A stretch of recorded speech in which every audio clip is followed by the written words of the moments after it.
Hello तो दोस्तों, स्वागत है फिर से हमारे ऑप्शन ट्रेडिंग की एक और लर्निंग सीरीज में। दोस्तों आज हम बात करेंगे काफ़ी इंपॉर्टेंट टॉपिक, जिससे दोस्तों मैं पूरी शिद्दत के साथ बना रहा हूँ। तो प्लीज़ दोस्तों थोड़ा सा यहाँ पर आपका प्यार ज़रूर बता देना।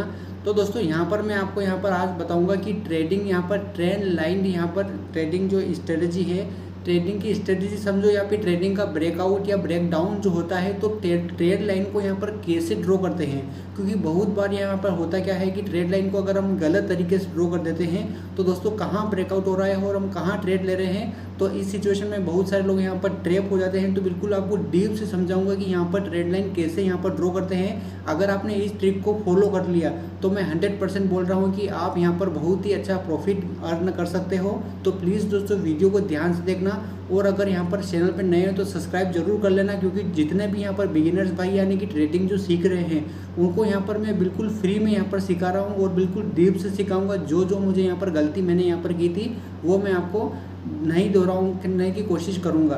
तो प्लीज़ दोस्तों बिल्कुल ध्यान से देखना।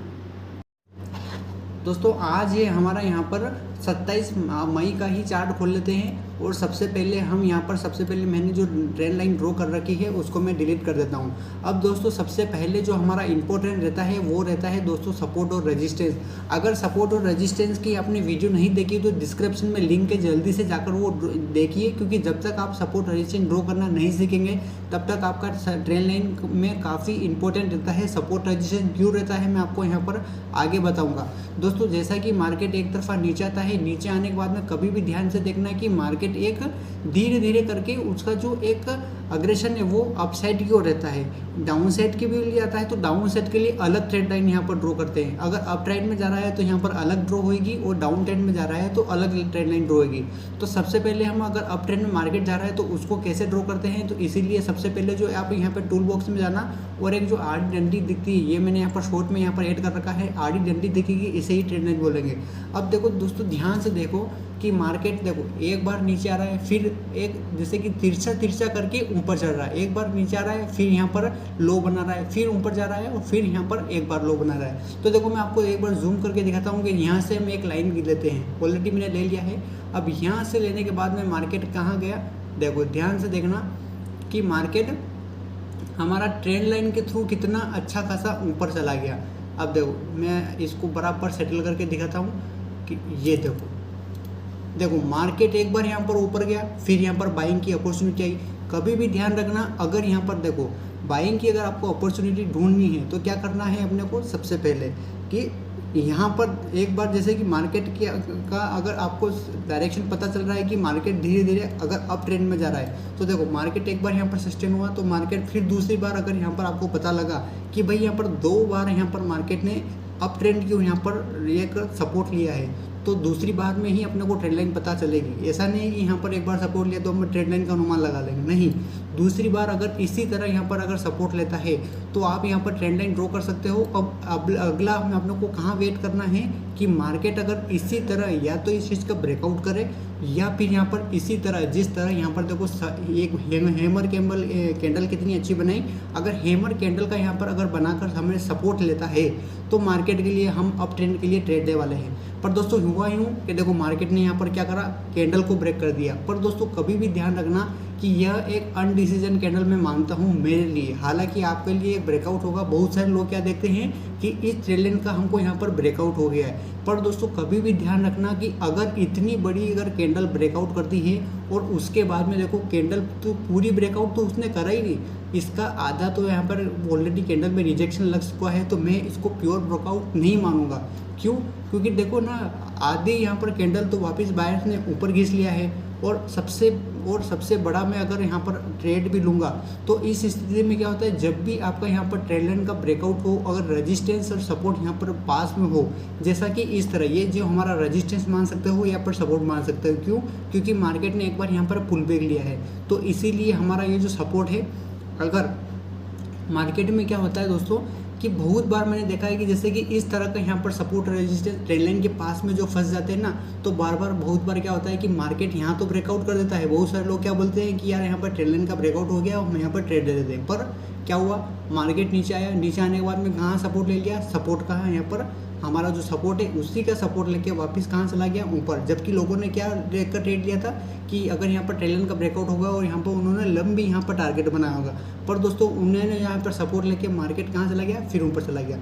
और फिर जब वो लोगों ने एक बार यहाँ पर लॉस कर लिया होगा तो दूसरी बार वो फिर फेक ब्रेकआउट की समझेंगे कि यार ये क्या जाएगा नीचे। पर धीरे धीरे मार्केट का जो डायरेक्शन था, जिसका मार्केट का जो प्लान था वो सक्सेसफुल हुआ, मार्केट धीरे धीरे नीचे गया।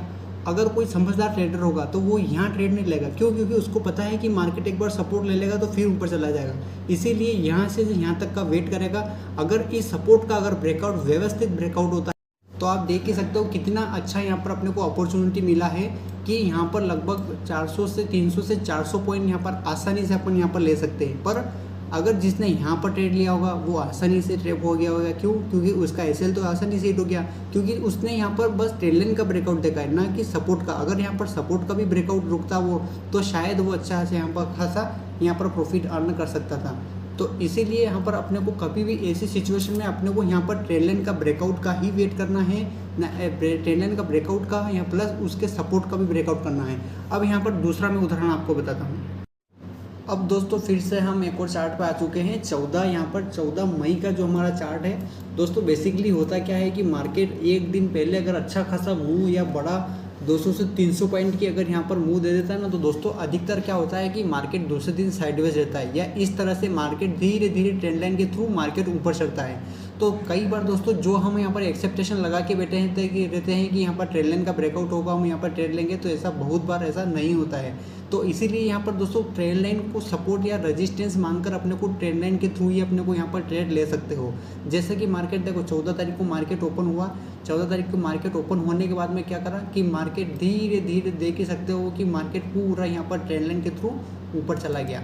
ध्यान से देखना आप, बिल्कुल आप जैसे कि मैं आपके सामने ड्रॉ कर रहा हूँ ट्रेड लाइन को, कि देखो मार्केट एक तरफा नीचे आया था, हल्का सा नीचे आने के बाद में देखो मार्केट ने एक बार यहाँ से ट्रेड लाइन का सपोर्ट लिया, सपोर्ट लेने के बाद में धीरे नीचे आया, फिर एक स्ट्रॉन्ग कैंडल बनाई, फिर ऊपर गया, फिर नीचे आया, और फिर एक यहाँ पर अच्छी खासी छोटी सी यहाँ पर पिन बार कैंडल बनाई। यानी कि ये एक कॉल की अपॉर्चुनिटी है। कभी कभार यहाँ पर ऐसा होता है कि मार्केट इस ट्रेड लाइन को ब्रेक नहीं करता है और इसके थ्रू यहाँ पर ऊपर चला जाता है, तो हमको क्या करना है कि जैसे कि ये स्ट्रॉन्ग बुलिश कैंडल है, फिर यहाँ पर एक कैंडल है, तो ऐसी अपॉर्चुनिटी ढूंढ कर अपने को यहाँ पर कॉल साइड में आप आसानी से ट्रेड बना सकते हो। जैसे कि यहाँ पर देखो ट्रेड लाइन का ब्रेकआउट हुआ, पर एक अननेसेसरी ट्रेड का ब्रेकआउट हुआ ना, तो ये पूरा सक्सेसफुल हुआ क्योंकि ऑलरेडी टाइम बहुत हो चुका था। तो क्योंकि मार्केट पूरा दिन यहाँ पर ट्रेड लाइन के थ्रू मार्केट धीरे धीरे ऊपर चढ़ा था, तो आप देख ही सकते हो कि अगर यहाँ पर एक स्कैल्पिंग की आप यहाँ पर अपॉर्चुनिटी देखते हो तो 3 से 4 यहाँ पर अपॉर्चुनिटी बहुत ही शानदार यहाँ पर देखने को मिलती है। अब दोस्तों यहाँ पर चलेंगे डाउन ट्रेंड में, यहाँ पर ट्रेड लाइन को कैसे ड्रॉ करें अगर मार्केट डाउन ट्रेंड में धीरे धीरे करके नीचे यहाँ पर उतर रहा हो। तो दोस्तों हम आ चुके हैं चार्ट पर, और हम यहाँ पर देखेंगे 16 मई का चार्ट, क्योंकि मार्केट देखो ऑलरेडी बहुत ही अप ट्रेंड में था, फिर धीरे धीरे अप ट्रेंड में होने के बाद मार्केट ये पूरा साइडवेज रहा। साइडवेज होने के बाद में दोस्तों यहाँ पर चली प्रॉफिट बुकिंग। तो प्रॉफिट बुकिंग किस तरह से चली हम यहाँ पर आपको बताते हैं। देखो market already gap up opening हुई, गैप अप ओपनिंग होने के बाद में आप ध्यान से देखना कि कभी भी अगर मार्केट अगर डाउन ट्रेंड में धीरे धीरे करके रैली बना के नीचे आए ना, तो दोस्तों अपने को ऊपर की साइड यहाँ पर ट्रेंड लाइन ड्रॉ करनी है, ना कि नीचे की साइड। नीचे की साइड कब होती है, जब यहाँ पर अपने को अप ट्रेंड में जा रही हो मार्केट, क्योंकि अगर नीचे से सपोर्ट लेगा मार्केट तो सपोर्ट पे अपने को बाय करेंगे, तब अपने को कॉल साइड में यहाँ पर ट्रेड मिलेगा। यही हम यहाँ पर अगर पुट में अगर मार्केट नीचे गिर रहा है तो हम ऊपर यहाँ पर ड्रॉ करेंगे। क्यों? क्योंकि अगर ऊपर यहाँ पर हम बाय करेंगे पुट, तब जाकर अपने को नीचे के लिए अपने को यहाँ पर प्रॉफिट मिलेगा। अब जैसे कि ध्यान से देख सकते हो कि मार्केट में आपके सामने ड्रॉ कर रहा हूँ कि मार्केट किस तरह से ट्रेड लाइन के थ्रू मार्केट बस इसी ट्रेड लाइन का यहाँ पर रजिस्टेंस लेते हुए मार्केट कहाँ गया, एक बार यहाँ पर रजिस्टेंस लिया, फिर बहुत बड़ी यहाँ पर कैंडल बनाई, फिर हल्का हल्का यहाँ पर साइड में हुआ, फिर यहाँ पर एक इन्वर्टेड हैमर बना, फिर नीचे गिर दिया, फिर ऊपर गया, फिर यहाँ पर इस ट्रेड लाइन का ब्रेकआउट हुआ, फिर बहुत बड़ी कैंडल बन गई, फिर ऊपर गया, फिर नीचे बन गई। यानी कि शॉर्ट ट्रेड कितने अच्छे यहाँ पर बने। उसके बाद में देख सकते हो कि ट्रेड लाइन का यहाँ पर ब्रेकआउट हुआ, ब्रेकआउट होने के बाद मार्केट हल्का सा साइडवेज होगा, क्योंकि ऑलरेडी मार्केट यहाँ से यहाँ नीचे आ चुका है, तो मार्केट में हल्की फुल्की प्रॉफिट बुकिंग चली होगी। प्रॉफिट बुकिंग चलने के बाद में आप देख ही सकते हो कि कितना बड़ा यहाँ पर आप मूव कैप्चर कर सकते थे। तो इसी अपॉर्चुनिटी को अपने को यहाँ पर देखना है कि अगर यहाँ पर इतने बड़े बड़े अगर मूव भी ना कैप्चर करो तो ऐसे छोटे छोटे पॉइंट को आप आसानी से गेन कर सकते हो। कि यहाँ पर देखो कुल मिला के अपने को यहाँ पर डाउन ट्रेंड के लिए जो कैंडल यहाँ पर डोजी कैंडल बनी तो 100% यहाँ पर डाउन हो गया, फिर एक इन्वर्टेड हैमर बनी यानी कि डाउन ट्रेंड को दर्शा रहा है, फिर यहाँ पर देखो कुल मिला के ब्रेक नहीं कर रहा है, इसी को यहाँ पर रेस्पेक्ट दे रहा है। तो यही हमारी एक अपॉर्चुनिटी बनती है ट्रेंड लाइन के थ्रू। दोस्तों लास्ट में आपको एक और जाते जाते एक और यहाँ पर ट्रेंड ड्रॉ करके दिखाता हूँ। जैसे कि 28 तारीख को मार्केट यहाँ पर देखो, 28 तारीख को यहाँ पर मार्केट ऑलरेडी 27 तारीख को मार्केट साइडवेज था। साइडवेज होने के बाद में मार्केट क्या हुआ कि धीरे धीरे इस ट्रेंड लाइन का सपोर्ट लेके अब ट्रेंड लाइन को मैं सबसे पहले ड्रॉ करके दिखाता हूँ। ये आपके सामने मैंने एक टूल यूज़ करा। टूल यूज़ करने के बाद में ध्यान से देखना कि मार्केट की जो ओपनिंग थी just as it is market की यहाँ से लेके मार्केट ने जहाँ जहाँ सपोर्ट लिया वहीं से मैं यहाँ पर ट्रेंड लाइन को यहाँ पर ड्रॉ कर रहा हूँ। देखो ध्यान से, अब यहाँ पर क्लिक कर रहा और क्लिक करने के बाद मार्केट देखो यहाँ से सपोर्ट लिया। सपोर्ट लेने के बाद में बहुत ही अच्छा यहाँ पर बाउंस बैक देखने को मिला। फिर यहाँ से सपोर्ट लिया, फिर ऊपर बहुत ही गया, फिर ऊपर गया। अब ध्यान से देखना कि मार्केट में होता क्या है कि अगर यहाँ मार्केट की यहाँ पर देखो ट्रेंड लाइन एक यहाँ गई और ऊपर आ गया हमारा रजिस्टेंस। तो कभी भी ध्यान रखना कि ट्रेंड लाइन और रजिस्टेंस में अगर रजिस्टेंस का ब्रेकआउट होता है तो भी बहुत अच्छा यहाँ पर रिस्पॉन्स देखने को मिलता है। और अगर यहाँ पर अगर देखो दोनों तरफ में कंडीशन में मार्केट यहाँ पर फंस गया, अपने को दोनों तरफ में से एक का यहाँ पर ब्रेकआउट चाहिए। तो दोस्तों देखो कितनी अच्छी कैंडल ने यहाँ पर प्योर यहाँ पर पूरी 100% वाली जो कैंडल मानता हूँ, यानी कि जो पूरी क्लोजिंग वाली कैंडल लेती ना उसको मैं 100% वाली कैंडल मानता हूँ। उसने ब्रेकआउट दिया और कितना अच्छा यहाँ पर अपने को मूव देखने को मिला। कभी भी ध्यान रखना कि मार्केट में अगर ट्रेंड लाइन को जितना ज़्यादा मार्केट अगर रेस्पेक्ट करेगा 3 से 4 बार 5 बार उतना अच्छा आपको यहाँ पर रिजल्ट देखने को मिलेगा। हालांकि 2 से 3 बार अगर यहाँ पर रेस्पेक्ट दिया तो छोटा मोटा मूव आपको आसानी से मिल सकता है, लगभग 100 से 150 पॉइंट का। पर अगर 4 से 5 बार अगर मार्केट एक ट्रेंड लाइन यहाँ पर को रेस्पेक्ट दे रहा है तो इसका मतलब बहुत ही बड़ा अपने को यहाँ पर मूव आने वाला है। तो मेरे प्यारे दोस्तों, मैंने बहुत ही मेहनत से आपको बिल्कुल दिल से समझाने की कोशिश करी है। प्लीज़ अगर नहीं समझ में आए तो 2 बार देखना। बिल्कुल मैंने आपको एक बार में क्लियर समझ में आ जाएगा, इतना मैंने यहाँ पर आपको शुद्ध हिंदी में समझाने का प्रयास करा है। प्लीज़ दोस्तों अगर आपको वीडियो में कुछ इंटरेस्टिंग लगा हो तो यार आपके एक छोटे भाई को सपोर्ट जरूर कर देना। मात्र हम बहुत ही कम सब्सक्राइब से दूर हैं, यानी कि 1000 सब्सक्राइब जल्दी से कर दो। और डिस्क्रिप्शन में एंजल वन की लिंक है, अगर यहाँ पर आप अकाउंट ओपन करते हो तो व्हाट्सअप पे मैं आप एक बार हाई भेज देना, अकाउंट का स्क्रीनशॉट भेज देना। मैं आपको यहाँ पर फ्री में मेरी जो ट्रेडिंग स्ट्रेटजी और फ्री में आपको कैंडल स्टिक की पैटर्न जो मैंने यहाँ पर पर्सनल बनाई हुई है वो आपको सेंड करूँगा। तो चलते हैं यहाँ पर नेक्स्ट वीडियो मिलते हैं, तब तक के लिए जय हिंद। प्लीज़ यार एक बार बोल रहा हूँ कि यहाँ पर चैनल को सब्सक्राइब जरूर कर देना।